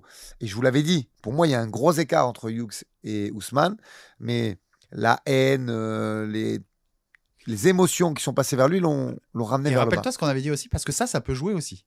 Je pense que ça peut être parfois un problème de notamment un Ousmane qui a un gros ego, je te dis, et qui se pense vraiment fort, et peut-être à raison, qui surestimerait, enfin, tu vois, sous-estimerait un peu Alfie Davis, et donc serait pas la meilleure version de lui-même dans la cage. Ça c'est toujours dangereux dans une cage, tu le sais mieux que moi. Mais là, ce qui me fait dire qu'il n'y aura pas d'upset, c'est que il lui a mis les mains dessus, Gadzi, pendant 25 minutes. Il savait exactement comment il défend, comment ça set-up. D'ailleurs, je vais même plus loin dans ce que je dis, et c'est pas du tout une insulte. Tu sais que je pense énormément de bien de Grande-Bretagne Top Team. Et qu'Alfie, il a fait soit ses camps là-bas, soit ses camps au Tristar. Et ben moi, je pense que pour ce combat, il fallait aller au Tristar. Parce que plus spécialisé dans le scramble et dans le type d'effort qu'il va avoir besoin pour ce combat. Ça, c'est juste une info perso. T'as raison, ils ont cette data. Mais ouais, le côté sous-estimé qu'il a parfois. D'ailleurs. Non, mais là, il peut pas le sous-estimer. Il a battu son teammate. Il a battu son sparring. Paul Hughes, ils l'ont sous-estimé. Oui, ça oui. Mais là, non, parce que tu peux pas sous-estimer un mec qui a battu ton sparring. Quand bien même c'était serré, quand bien même. Tu vois ce que je veux te dire? Ça, c'est pas possible. En plus, il sait que c'est son dernier. Il y a Khabib qui va être là. Il sait que derrière, ça signe à l'UFC. Bon, t'as compris. Non. Pour moi, il finit. T'as le côté envie de la revanche aussi sur ton teammate. Ouais. Qui peut aussi te pousser à vouloir trop en faire parfois. Enfin, ça peut aussi jouer. Mais 25 minutes. Moi, je pense qu'il le finit. Ça suffit. Et qu'il doit le finir. Pour ceux qui tripent un peu, parce que parfois en disant, notamment sur les combats contre Hughes, tu voyais passer où on disait les cartes elles sont écrites à l'avance. Ousmane il est à Dubaï et il gagne quoi qu'il arrive. Je sais pas si t'as vu, mais sur la page de l'événement sur le site du PFL, quand tu passais sur la tête de Ousmane Nurmagomedov, il y avait winner qui s'affichait en haut, comme s'ils avaient déjà préparé. C'est pour le clin d'œil. Après, je te dis, pour moi, il finit ce fight. Pour ceux qui aiment les théories du complot des juges, il y avait déjà marqué winner avant même le combat. Et il a dit quand même dans la semaine, là, quand il était au micro, on finit notre conversation sur Ousmane, ça rejoint des conversations qu'on a eues au moment de Hughes. On lui parle de Gedji Paddy. Est-ce qu'il a vu le combat? Qu'est-ce qu'il en a pensé? Donc Ousmane, 2 points, ouvrez les guillemets. 100% que je finis ces deux-là. Qu'est-ce que t'en penses? réponse vendredi soir. Je pense qu'il a fait beaucoup de progrès et je pense que c'est pas les plus mauvais match-up pour lui. Je pense que vraiment, même si à l'époque du combat contre Hugh, je te dis, il n'est pas top 5, ça, en fait, ce combat de Paddy contre Justin a quand même tiré le niveau vers le bas. On se parle franchement. D'ailleurs, c'est pas pour rien. Hein, ça, c'est pas moi. Qui est sur le podcast de Kenny Florian, ils disent que c'est le pire combat lightweight pour une ceinture de l'histoire. Oui. Et ça va nous. Dans notre épisode Volcaldo, on y reviendra à ça parce que c'est des débats très intéressants sur le MMA, entre le MMA d'aujourd'hui et d'avant. C'est le pire. C'est pas moi qui le dis. Hein, il a écouté le podcast là-dessus de Kenny Florian. Donc, en fait, ce combat, il a tiré le niveau vers le bas. Il met des choses en perspective. Moi, ça me fait mettre de la nuance. Après, attends. Les choses. Non, mais ça me l'église, on peut la remettre au milieu du village. Attendons de voir Holloway Oliveira. Ça me fait mettre de la nuance sur ce qu'on avait dit sur Ousmane. Parce qu'on a été en plus, et je l'assume, très dithyrambique, par exemple, sur un Parnasse. Je pense que Parnasse a le niveau de battre beaucoup de mecs à l'UFC. Je pense qu'Ousmane aussi, en vrai. Et quand... On n'a pas dit qu'il n'avait pas le niveau pour battre beaucoup de mecs à l'UFC. On a dit qu'il n'était pas top 5. Bah oui, et bah moi je mets de la nuance là-dessus, sur ce qu'on a dit. Non, parce que mais Alex, il n'y a pas de nuance à mettre. Attends, c'est pas que je veux qu'on ait raison partout. À partir du moment où t'as pas dit 5e, une seconde. En fait, tout peut arriver. On peut recontextualiser, s'il te plaît. On a dit ça le 3 octobre 2025. Est-ce que c'était la même KT ? Je parle. Aldric, il veut jamais se remettre en question. Si, Aldric se remet en question. Mais moi, je me remets en question là-dessus. C'est pas une question au moment. Est-ce que c'est la même KT le 3 octobre 2025 des lightweight qu'aujourd'hui ? On est quand même pas loin. Paddy doit être 6 ou 7 déjà. Ouais. On parlait. Donc, et moi, rappelle-toi, on a parlé de top 5. Donc le fait que Paddy ait été mis jusqu'à. Ce qui n'est pas le cas le 3 octobre, ça je te l'admets, mais qu'il ait été mis jusqu'à 5e. Je crois qu'Ousmane, il bat Paddy. Hein. Bien sûr qu'Ousmane il bat pas dit. Évidemment qu'Ousmane il bat pas dit. À un moment, par contre, il y a peut-être des mecs. D'une façon, il y a peut-être des mecs derrière Paddy. D'une façon induite, on le dit. Puisqu'on dit il est pas top 5. Il y a peut-être des mecs derrière Paddy qui battent Ousmane aussi. Écoute, déjà voyons-le se débrouiller contre Alfie. Voyons les progrès parce que pareil, c'est pas pour me donner bonne conscience. Un mec qui a 27 ans, Alex, il progresse tous les jours. Donc stop, arrêt sur image. Performance d'Alfie Davis, et après on recontextualise. Maintenant, je te dis, t'as pas le droit. Regardons Holloway Oliveira, qui va nous donner beaucoup d'informations sur cette catégorie lightweight. Et t'as pas le droit à l'erreur sur. J'avoue, là, tu peux pas perdre contre Alfie Davis. Tu peux pas faire une contre-perf. Sinon, ça c'est. Tu peux pas faire une contre-perf. Même aller à la décision. C'est une contre-perf. C'est pas un truc. C'est pas un truc fou. C'est quand même. T'as raison. Mansour qui au sol est pas de la blague, mais Mansour en 2024, c'était plus le Mansour de la grande époque. Je suis d'accord avec toi. Et il a battu ce mec-là. Là, tu dois faire un statement. Tu dois finir Alfie Davis. Point final. S'il galère, ça veut dire qu'il n'est pas top 5. Point final. Le co-main, c'est absolu banger. Ouais. C'est un combat pour la ceinture vacante des welter numéro 1 contre numéro 2, puisqu'il y a maintenant des rankings au PFL de la KT. Ramazan Kouramagomedov, 13-0, qui était champion au Bellator, où il avait battu Jason Jackson pour prendre la ceinture. C'est son dernier combat en 2000. D'ailleurs, les deux n'ont pas combattu en 2025. Ils ont plus d'un an sans combattre. Ouais. Qui affronte donc notre ami Shamil Moussaïev, qui lui est vainqueur du tournoi 2024 en battant Magomed Oumalatov, dont on sait qu'on a pensé beaucoup de bien, que beaucoup de gens pensaient de beaucoup de bien, et c'est toujours le cas, c'est un très bon combattant, Oumalatov, qui lui aussi, c'était son dernier combat, et c'était aussi en 2024, dans cette KT où Tadjan a remporté le tournoi 2025, Tadjan qui est 3e de la KT, c'est la KT, on va en parler plus tard, où Abdul est 5e. Ouais. Le combat, il est... Je ne sais pas si c'est pas le meilleur combat pour l'instant sur le papier de l'année en MMA, hein, Aldric, depuis début janvier. Alors, dans les grandes orgas là. Moi, il n'y a pas de match-up qui m'excite plus, qui m'a excité plus que ça à l'UFC. C'est un combat qui me hype absolument. Maintenant, il est fou. Moi, je trouve que tu t'enflammes un peu parce que attends, le combat est hypant. Au PFL, on peut pas mieux faire.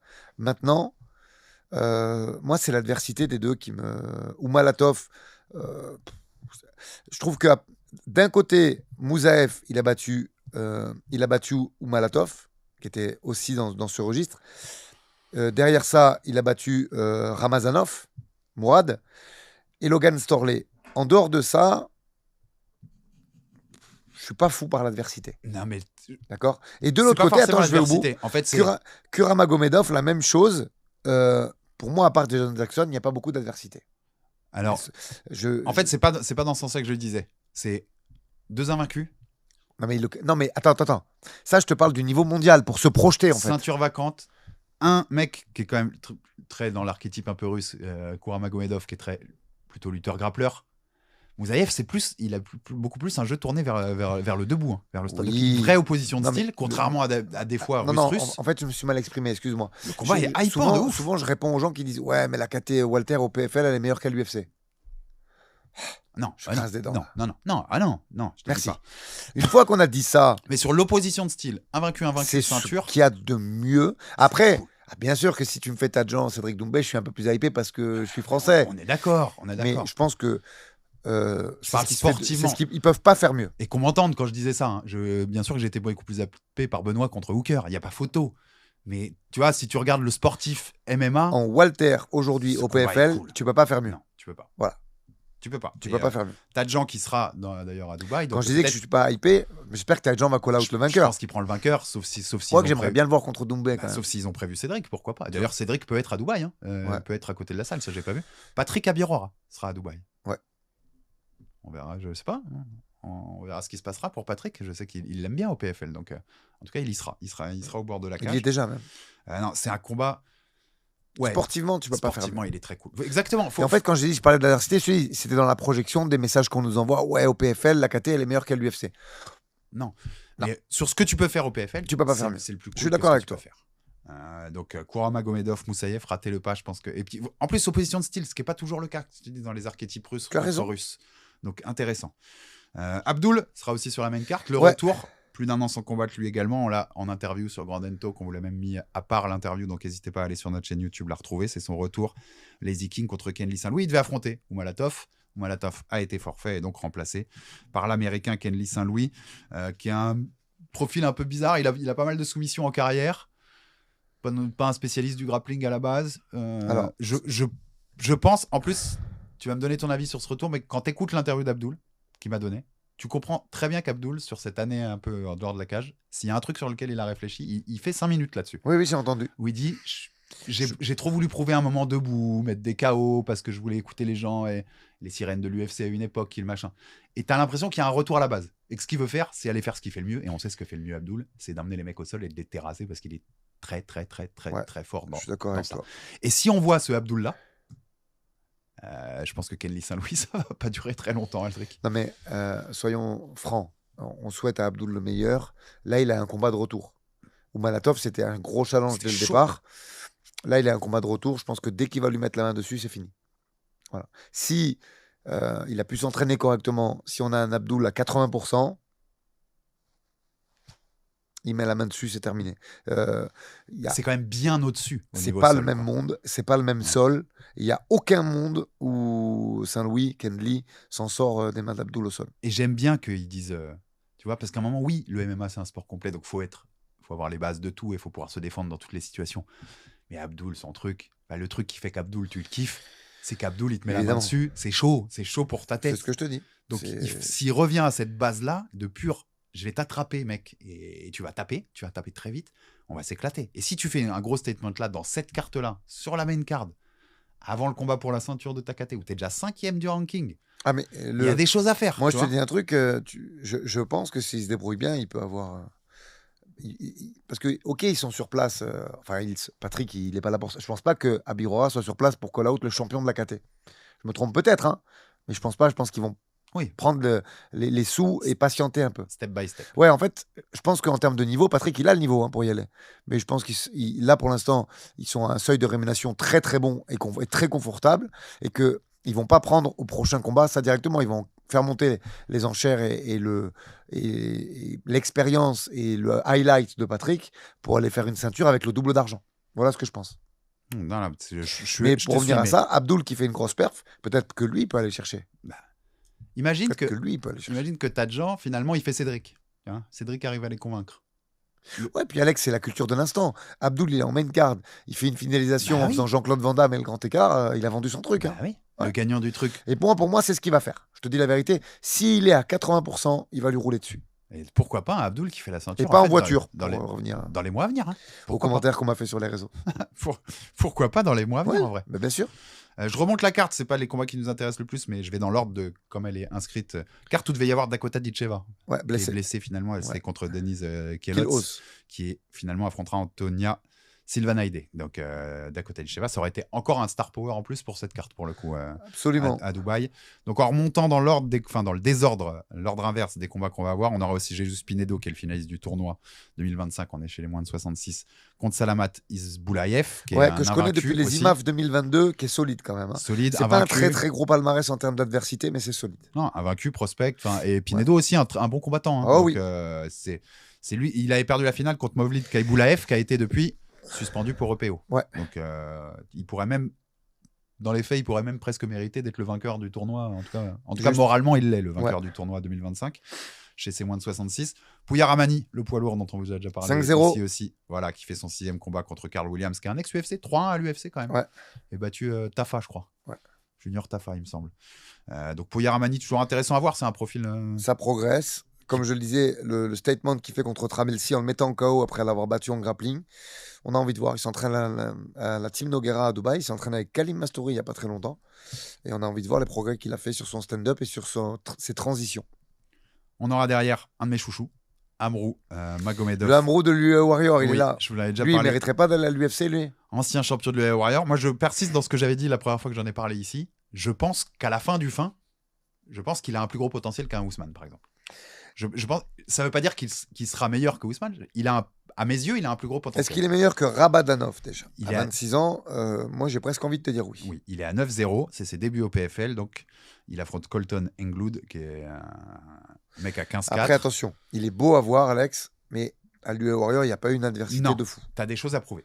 Donc le PFL va être très bien pour prouver ça. D'ailleurs, tu sens un peu que c'est le truc de Ousmane va se barrer, donc c'est lui qui va reprendre la succession chez les lightweights. Et là, le test est bien, tu vois, il prend un Américain qui est solide, qui a fait un peu le LFA et d'autres orgas américaines qui ont signé spécialement sur l'événement, qui a pas un très très très gros record en termes de topologie et de fight matrix, mais qui est solide. Mais soyez pas surpris si Amrou Magomedov, vous le voyez assez vite dans les discussions pour le sommet des classes. On sera pas surpris. Des moins de 70 kilos dans ce PFL. Donc, on arrive à Taylor. À pas rater. Et donc, on arrive bien sûr sur Taylor, le T. Taylor Lapillus qui revient une nouvelle fois dans la cage du PFL où il est déjà à 2-0. L'ancien de l'UFC, bien sûr, notre ami consultant pour RMC Sport et qui on passe bien sûr tous les deux le bonjour, qui affronte Kassoumov, qui lui reste sur une défaite face à Justin Wetzel dans le tournoi 2025. On est bien sûr chez les moins de 61 kilos. Taylor, il est numéro 3 du ranking de ces bantamweight, qui est du premier ranking PFL qui est sorti. On n'est pas loin de la ceinture, hein, si ça fait une grosse perf là. Là, moi, je vais dire un truc. Je sais que ça va susciter encore des commentaires. Oui, Aldric, il prend un mec qui est sur une défaite. Moi, je te dis que s'il gagne ce combat, il fait la ceinture du PFL. Il y a assez de sens. Contre Sergio Pettis, ceinture vacante, puisqu'elle n'est pas encore attribuée celle-là. Ouais. Moi, je pense que s'il gagne ce combat, même si Kazoum est sur une défaite, il n'y a plus personne devant lui, il fait la ceinture. Voilà ce que je pense, très, très sincèrement. Tu crois que pour ça, il doit finir, enfin tu vois, il doit y avoir on sait faire parfois, un beau combat. C'est parfois une des critiques qu'il y a sur Taylor, un beau combat. Ouais. Faire ce que c'est faire Taylor. Ouais. Après, il y a un mec. Parce que le dernier combat, par exemple, il finit pas, mais c'est spectaculaire. Il fait du spectacle dans son MMA. Regarde, ils l'ont bien récompensé quand même. Il finit pas, mais il est sur la carte 2 mois après. Regarde le nombre de fighters qui sont 3 mois après l'événement sur une autre carte. Et surtout sur une carte comme ça, qui est une des cartes qui aura le plus de lumière. Ils l'ont récompensé de son bon combat. Point final. C'est toujours, nous on se répétera toujours ici, après ceux qui n'aiment pas son style, ils n'aiment pas son style, hein. On va pas forcer les mecs. On n'est pas là pour faire changer mais rendez-vous compte de la performance, du classement Fight Matrix du garçon, de ce qu'il est capable de faire, du peu de défaites qu'il a depuis qu'il est dans le MMA, parce qu'il est dans le bail depuis un sacré moment. C'est le beau MMA. Et moi, si tu me dis... 2012, gros. Je te contredis jamais si tu me dis qu'aujourd'hui, le meilleur bantamweight en dehors de l'UFC, il s'appelle Taylor Lapillus. Là, il a un très beau combat contre un mec qui va avoir du mal à l'emmener au sol, malgré tout, et qui est plutôt strike, qui a un profil assez mix, mais qui strike pas mal. Donc je pense que ça va faire un très beau spectacle. Ouais, c'est du combat où Taylor... Et je te dis, il fait un bon combat. Je suis persuadé qu'on aura un Pettis Lapillus. C'est du combat pour permettre à Taylor de s'exprimer bien et de faire une belle victoire. Ouais. Peu importe la manière, une belle victoire qui, en effet, ouvre ces portes-là de la suite. Tu vois, il y a un monde où tu as Taylor et Abdul qui font des ceintures dans les mois à venir au PFL. On parlait tout à l'heure. Abdul, il faudra peut-être un combat de plus. Non, il y a un monde, donc selon les scénarios. Taylor, moi, je pense que... on est en février. Je pense qu'en juin, Taylor il peut faire la ceinture du PFL. Ouais. Taylor est plus près. Ouais. Peut-être je pense qu'en mai-juin, il peut faire la ceinture du PFL. Une belle date en Europe, en France ou ailleurs, tu vois. Ils en parlent, mais pour l'instant, rien n'est fait. Et entre ce qu'on disait tout à l'heure sur les ceintures possibles à l'UFC, peut-être des ceintures possibles au PFL, 2026, on va peut-être se régaler vraiment au-delà de l'UFC pour le MMA français. Avoir des belles choses et des... 15 000 licenciés, ce qu'on est en train de faire. Alors, bien sûr qu'il faut encenser le Caucase, mais les gars, 15 000 licenciés, regardez ce qu'on fait dans ce bise. C'est fort, hein, la France, quand même. Ne pas nous sous-estimer, jamais. Oh non. On aura un autre prospect, Renat Kavalov, Ouais. 10-0 lui aussi contre Edgar Scrivers. Ouais. Pareil, beaucoup plus expérimenté, on est chez les moins de 66. C'est intéressant à voir Kavalov, qui est aussi un talent et un prospect en devenir. Et on aura notre Amin Ayoub, bien sûr, qui affrontera Makacharip Zainoukov. Zainoukov, c'est en plus une grosse série de 7 victoires. Là. Sa dernière défaite, tu connais, c'est Mehdi Dakayev à l'Eagle FC, c'est en 2021. Il a fait un Superman crochet en pleine tête pour l'éteindre. Voilà, donc t'as un peu de data, puisque on sait ta relation avec Mehdi. Et juste avant, Zainoukov, il avait battu un autre Lapillus, Damien. C'était à l'UAE Warrior, ça c'était en 2020. Bon, après, un peu de contexte quand même. Damien, il avait fait un très très mauvais cut et il avait presque fait un malaise le matin. Je suis pas en train de le défendre, hein. Je rajoute juste un peu de contexte là-dessus, puisqu'on y était aussi. Il y a Manon qui combattait sur la même carte, c'était l'UAE 14. Et voilà, il y avait Xavier Alaoui, Manon Fiorot et Islam Mamedov pour, pareil, un des mecs de la team Khabib. Le moment Covid où vous aviez été chercher avec pour Manon des combats là où il y en avait, là où ça combattait. Quoi. Et tu sais qu'il y avait d'autres, pour juste la petite info, il y avait Vinicius Oliveira aussi sur cette carte. Les grands esprits du MMA se rencontrent. Comme quoi, l'UE Warrior, c'est solide quand même. Hein. Et donc, Ayoub Zainoukov, c'est un bon petit combat, Aldric. Hein. Les deux sont sur une grosse série. Ah, mais c'est popcorn. Les deux vont venir s'arracher la tête. On va se régaler devant. Ouais, puis je trouve qu'il y a un gros travail qui a été fait de la part d'Amin. Moi, j'avais tendance à le classer à 68, tu vois, pas vraiment à 66, mais pas vraiment à 70. Là, je trouve qu'il y a un gros boulot d'optimisation corporelle qui a été fait. Donc un vrai costaud, 70 maintenant. Affûté, il frappe fort, il est dur à bouger, il a un bon grappling. Franchement, c'est popcorn. Tu t'ennuies jamais devant les combats d'Amin. Peu importe le style du mec en face d'ailleurs, lui va implémenter un jeu qui fait que tu t'ennuies jamais. Ouais, donc face à un mec du profil de Zainoukov, je pense qu'on peut bien, en plus c'est plutôt en début de carte, là on peut bien commencer. Oui. On peut bien il y a quelques combats avant parce qu'on n'a pas fait toute la liste non plus. Mais dès que tu arrives à Amin, tu vois, là, installe-toi dans ton canapé parce qu'avec tous les combats qu'il y a derrière dont on a parlé et celui-là qui va déjà bien te mettre dans l'ambiance, je pense qu'on peut s'amuser pour ce PFL. Ouais, puis Zainoukov, c'est vraiment Eagle MMA, c'est pas autre chose. C'est la team Khabib. Il a un registre où il a quand même 5 KO, Alex. Alors, il fait de la décision et peu de finalisation. Donc, c'est quand même un mec qui finit plus ses combats, même s'il va aussi à la décision. Je pense qu'il y aura un peu de lutte parce que ça risque de frapper fort du côté d'Amin, mais je pense qu'on va se régaler. Ouais, donc de toute façon, grosse carte du PFL, on vous l'a dit, et suivez ça parce que elle le mérite. Elle le mérite ce week-end. C'est pas le plus gros UFC de l'année que vous avez, donc amusez-vous avec cette carte du PFL. Voilà, c'était notre bon petit preview du PFL Dubaï. On se débriefe ça lundi dans Aldric et Derby. Monsieur Cassata, avec la carte de l'UFC bien sûr ce week-end, l'Hexagone dont on vous a parlé également lundi. Encore un gros week-end de MMA, donc on aura des choses à dire. On va encore embêter Justine pendant quelques heures ce lundi, Aldric. On se retrouve nous un peu plus tard cette semaine encore, puisque c'était la deuxième dose d'Aldric et Herbie, mais il y a le Jab Culture. Jab Culture qui lance la série Aldric versus Herbie. Ce n'est plus End Herbie. Volkanovski, Aldo, qui est le meilleur featherweight de l'histoire. Vous savez déjà pour qui je vote, donc vous avez compris pour qui va voter Aldric. C'est ce samedi sur Jab Life. Venez voir, parce que je sais qu'on a préparé tous les deux beaucoup d'arguments. Ça a bossé dur. Beaucoup d'arguments pour que les juges, qui pour une fois ne seront pas nous, contrairement à notre série On a rejugé, mais le public, pour les inciter à voter pour... Nous serons les avocats cette fois-ci, Aldric. Et, nous allons plaider. Et les plaidoiries sont très affûtées. Donc rendez-vous samedi dans Jab Culture. Volk versus Aldo. Merci Aldric. Merci Justine en régie comme d'habitude. Et à très vite sur Jab Life. Ciao, ciao.